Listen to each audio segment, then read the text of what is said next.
How to buy crypto with ZenGo Wallet.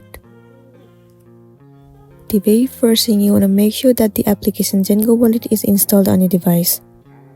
Once that's been installed, open the application. Enter your login credentials and then sign in to your specific account. Once you have been signed in, it will land you on this interface. In this page, you can see it says buy or receive crypto to get started. Well, in order to buy, click on buy. This interface will pop up. Once again, click on buy. Here it says purchase crypto with a credit card, bank transfer, or Apple Pay in your local currency. So select the crypto that you want to buy. Let me click on Bitcoin. Click on continue. Now you have to select the suitable currency.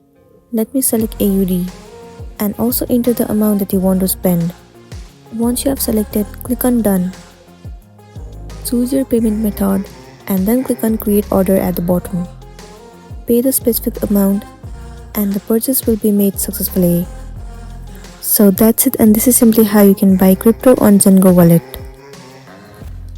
I really hope this video is going to be helpful for you. Thank you for watching it till the end.